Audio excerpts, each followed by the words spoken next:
Hello, हाँ जी दोस्तों। तो कैसे हैं आप सभी? आशा करता हूँ ठीक होंगे और ठीक होने भी चाहिए। तो पिछले कल हमने जनगणना पार्ट 1 कर लिया था और आज हम जो कि करेंगे जनगणना पार्ट 2। तो जनगणना से मैंने आपको पहले ही बताया कि जनगणना से संबंधित काफी प्रश्न आते हैं और बेसिक ये जनरल नॉलेज के लिए आपको पता भी होना चाहिए जनगणना के बारे में। तो चलिए, सबसे पहले आपने आर्मी भर्ती 99 को सब्सक्राइब कर लेना है ताकि हमें भी मोटिवेशन मिले आर्मी भर्ती 2026 के एग्जाम को फतेह करने के लिए। तो चलिए स्टार्ट करते हैं बिना किसी देरी के। तो सबसे पहले 2011 की जनगणना के अनुसार न्यूनतम जनसंख्या वाले राज्य, कल हमने पढ़े थे 2011 की जनगणना के अनुसार सर्वाधिक जनसंख्या वाले राज्य। तो पहला राज्य आपका आ जाएगा सिक्किम, जो सबसे कम जनसंख्या है वहां पर 6 लाख। तो दूसरे नंबर पर मिजोरम, जहां पर 10 लाख जनसंख्या है। तीसरे नंबर पर अरुणाचल प्रदेश, जिसमें 13 लाख जनसंख्या है। चौथे नंबर पर गोवा, जहां पर 14 लाख जनसंख्या है। पांचवें नंबर पर नागालैंड, वहां पर 19 लाख जनसंख्या है। चलिए आगे देखते हैं। आपने ये तो एक तो अपनी नोटबुक में नोट कर लेने हैं, क्योंकि जितना लिखकर याद करेंगे उतना जल्दी याद होगा और मन में यही बातें रहेंगी। चलिए आगे चलते हैं। और इससे बाहर जो कि ये कुछ भी नहीं आएगा, सब इसी से ही आएगा। तो सर्वाधिक जनसंख्या वाले दो केंद्र शासित प्रदेश, जहां पर सर्वाधिक जनसंख्या है, ऐसे कौन से दो केंद्र शासित प्रदेश हैं जहां पर सर्वाधिक जनसंख्या है? नंबर 1 पर आ जाएगा दिल्ली, जहां पर 1.67 करोड़ जनसंख्या है। दूसरे नंबर पर जम्मू कश्मीर, जहां पर 1.25 करोड़ जनसंख्या है। अब आगे बात करते हैं न्यूनतम जनसंख्या वाले दो केंद्र शासित प्रदेश। तो जहां पर सबसे कम जनसंख्या है, तो लक्षद्वीप, जहां पर 64,000 मात्र जनसंख्या है। 64,000 2011 की जनगणना के अनुसार। अभी जनगणना हो जाए तो अभी जैसे 2021 में जनगणना होनी थी, पर जैसे कि कोरोना महामारी के कारण जनसंख्या नहीं हो पाई। अभी 2026 में शायद हो सकती है। और दूसरे नंबर पर दमन एवं दीव, जहां पर 43,000 जनसंख्या है। 43,000 जनसंख्या है। यहां पर थोड़ा सा चेंज कर लेना, यहां पर 2.43 के, यानी कि 2,43,000 वहां पर जनसंख्या है। चलिए आगे चलते हैं। 2011 की जनगणना के अनुसार जो प्रश्न बनते हैं, सर्वाधिक ग्रामीण जनसंख्या वाला राज्य। ये प्रश्न 2024 के एग्जाम में आया था कि सर्वाधिक ग्रामीण जनसंख्या वाला राज्य, तो उत्तर प्रदेश आपका सही आंसर हो जाएगा। अब बात करते हैं न्यूनतम ग्रामीण जनसंख्या वाला राज्य, सिक्किम। न्यूनतम ग्रामीण जनसंख्या वाला राज्य सिक्किम। सर्वाधिक शहरी जनसंख्या वाला राज्य तो महाराष्ट्र, और महाराष्ट्र का शहर मुंबई, अगर शहर की बात करें तो। न्यूनतम शहरी जनसंख्या वाला राज्य तो सिक्किम ही हो जाएगा। भारत में सर्वाधिक आबादी वाले 5 शहर, तो अभी आपको बताया। नंबर 1 पर मुंबई, दिल्ली, कोलकाता, चेन्नई, बेंगलुरु। चलिए आगे चलते हैं। सर्वाधिक ग्रामीण जनसंख्या प्रतिशतता तथा प्रतिशतता वाले दो राज्य, यहाँ पर 3 लिखा है, कोई बात नहीं। हिमाचल प्रदेश, जहां पर सर्वाधिक प्रतिशतता, यानी कि जो 2011 की जनगणना के अनुसार भारत की कुल जनसंख्या 121 करोड़ थी, तो 121 करोड़ का जो 90% जो मतलब गांव में रहते हैं प्रतिशत वाले, तो वहां पर हिमाचल प्रदेश में रहते हैं। दूसरे नंबर पर बिहार, तीसरे पर असम। न्यूनतम शहरी जनसंख्या प्रतिशतता वाले राज्य, तो जहां पर ग्रामीण ज्यादा, जहां पर गांव ज्यादा होंगे तो वहां पर शहर भी कम होंगे। तो हिमाचल प्रदेश 10%, बिहार 12%, असम 15%। चलिए आगे चलते हैं। न्यूनतम ग्रामीण जनसंख्या प्रतिशतता वाले 2 राज्य। न्यूनतम ग्रामीण जनसंख्या प्रतिशतता वाले 2 राज्य, तो जहां पर गांव कम है तो वहां पर गोवा हो जाएगा पहला राज्य, और दूसरा राज्य मिजोरम।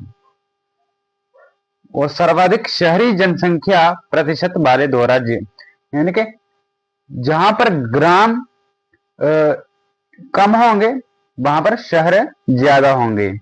तो गोवा पहले नंबर पर आ जाएगा और मिजोरम दूसरे नंबर पर आ जाएगा। इधर आप प्रतिशत भी देख सकते हैं, पर प्रतिशत का इतना इफेक्ट नहीं पड़ता है एग्जाम में, क्योंकि एग्जाम में पूछा नहीं जाता इतना, पर फिर भी आपको पता होना चाहिए।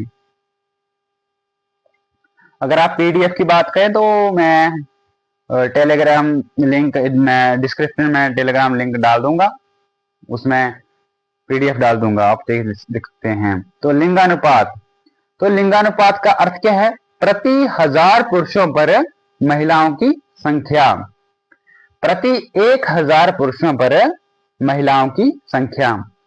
तो 2011 की जनगणना के अनुसार भारत का कुल लिंगानुपात कितना है? तो 943। भारत का कुल लिंगानुपात 943 है। भारत का शहरी लिंगानुपात कितना है? तो 929। 929 2011 की जनगणना के अनुसार। तो सर्वाधिक लिंगानुपात वाले 4 राज्य, नंबर 1 पर आ जाएगा आपका केरल राज्य, जिसका लिंगानुपात 1084 लिंगानुपात है। और दूसरे नंबर पर तमिलनाडु, जिसका लिंगानुपात 995 है। तीसरे नंबर पर आंध्र प्रदेश, जिसका लिंगानुपात 993 है।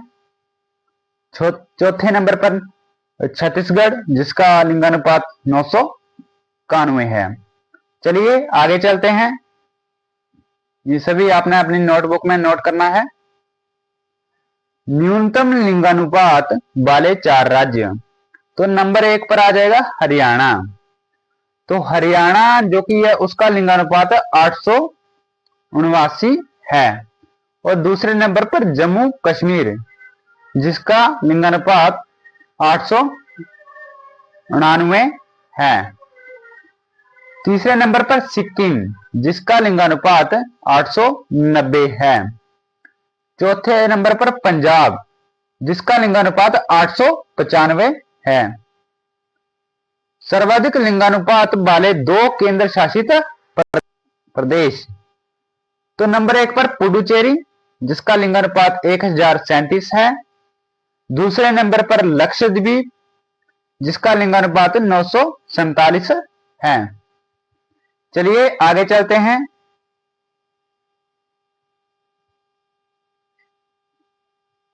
न्यूनतम लिंगानुपात वाले 2 केंद्र शासित प्रदेश, नंबर 1 पर दमन एवं दीव, जिसका लिंगानुपात 618 है। नंबर 2 पर दादर एवं नगर हवेली, जिसका लिंगानुपात 774 है। आगे बात करते हैं बाल लिंगानुपात। बाल लिंगानुपात का अर्थ क्या है? 0 से 6 आयु वर्ग के बच्चे 100 लड़कों पर लड़कियों की संख्या, 1000 पुरुषों पर 1000 लड़कों पर लड़कियों की संख्या, यानी कि 1000 लड़कों पर लड़कियों की संख्या, उसे बाल लिंगानुपात कहा जाता है। तो भारत का कुल जो बाल लिंगानुपात है 919 है। भारत का कुल लिंगानुपात 919 है। सर्वाधिक बाल लिंगानुपात वाला राज्य अरुणाचल प्रदेश हो जाएगा। सर्वाधिक बाल लिंगानुपात वाला राज्य अरुणाचल प्रदेश हो जाएगा। अब बात करते हैं न्यूनतम बाल लिंगानुपात वाला राज्य, तो हरियाणा राज्य हो जाएगा। न्यूनतम बाल लिंगानुपात वाला राज्य हरियाणा हो जाएगा। चलिए आगे चलते हैं। सर्वाधिक बाल लिंगानुपात वाले केंद्र शासित प्रदेश, तो अंडमान एवं निकोबार, अंडमान एवं निकोबार जिसका बाल लिंगानुपात सर्वाधिक है। और न्यूनतम बाल लिंगानुपात वाला केंद्र शासित प्रदेश दिल्ली हो जाएगा। जहां पर कम बाल लिंगानुपात है वहां पर दिल्ली, और जहां पर ज्यादा लिंगानुपात है वहां पर अंडमान एवं निकोबार। अब बात करते हैं साक्षरता। साक्षरता, ऐसे पुरुष स्त्री जिनकी आयु 60 वर्ष या उससे अधिक हो तथा जो पढ़ लिख सके या कुछ गणितीय ज्ञान हो उसे साक्षर माना जाएगा। जो व्यक्ति 60 वर्ष की आयु से ऊपर है या उससे अधिक है तो उसे अंक गणितीय या बोल या पढ़ लिख सके, उसे अंक गणित का ज्ञान हो, उसे साक्षर माना जाएगा। तो 2011 की जनगणना के अनुसार भारत की कुल साक्षरता 74.04% है। भारत में पुरुष साक्षरता दर कितनी है, तो 82.14%। अगर बात करें भारत में महिला साक्षरता दर कितनी है, तो 65.46%। चलिए आगे चलते हैं। 2011 की जनगणना के अनुसार सर्वाधिक साक्षरता दर वाले राज्य, नंबर 1 पर केरल जिसकी साक्षरता 93.91 है, यानी कि आप इसको 94% भी कह सकते हैं। अगर ऑप्शन में 93.91 नहीं दिया होगा तो 94 दिया होगा। दूसरे नंबर पर मिजोरम जिसकी 91.03% है। नंबर 3 पर गोवा जिसकी 88.07% है। 2011 की जनगणना के अनुसार सर्वाधिक साक्षरता दर वाले केंद्र शासित प्रदेश, तो जहां पर सर्वाधिक साक्षरता दर है यानी कि जहां पर ज्यादा पढ़े लिखे लोग हैं तो वहां पर लक्षद्वीप हो जाएगा जिसकी 91.08% है। और दूसरे नंबर पर दमन व दीव जिसकी 87.01% है। चलिए आगे चलते हैं। न्यूनतम साक्षरता वाले 3 राज्य, नंबर 1 पर बिहार जहां पर कम पढ़े लिखे लोग हैं, तो वहां बिहार की साक्षरता दर कितनी है, 61.80%। दूसरे नंबर पर अरुणाचल प्रदेश जिसकी 65.4%। राजस्थान 66.1%। न्यूनतम साक्षरता दर वाले केंद्र शासित प्रदेश, दादर एवं नगर हवेली जिसकी 76.2% है। पुडुचेरी 85.8% है। चलिए आगे चलते हैं। सर्वाधिक पुरुष साक्षरता वाला राज्य है, तो नंबर 1 पर केरल, नंबर 2 पर मिजोरम। न्यूनतम पुरुष साक्षरता दर वाला राज्य, नंबर 1 पर बिहार, दूसरे पर अरुणाचल प्रदेश। सर्वाधिक महिला साक्षरता दर वाला राज्य, तो केरल पहले नंबर पर, दूसरे पर मिजोरम। न्यूनतम महिला साक्षरता दर वाला राज्य, तो नंबर 1 पर बिहार, नंबर 2 पर राजस्थान। अपनी नोटबुक में नोट कर लेना, काफी इंपॉर्टेंट प्रश्न है। अब बात करते हैं जनसंख्या घनत्व। तो 2011 की जनगणना के अनुसार भारत का कुल जनसंख्या घनत्व 382 व्यक्ति प्रति वर्ग किलोमीटर है। अब जनसंख्या घनत्व का मतलब क्या है कि 1 किलोमीटर के दायरे के अंदर कितने लोग रहते हैं। तो सर्वाधिक जनसंख्या घनत्व वाला राज्य बिहार हो जाएगा जिसका 1106 व्यक्ति प्रति वर्ग किलोमीटर है। और दूसरे नंबर पर पश्चिम बंगाल जिसका 1028 व्यक्ति प्रति किलोमीटर है। केरल जिसका 860 व्यक्ति प्रति किलोमीटर है।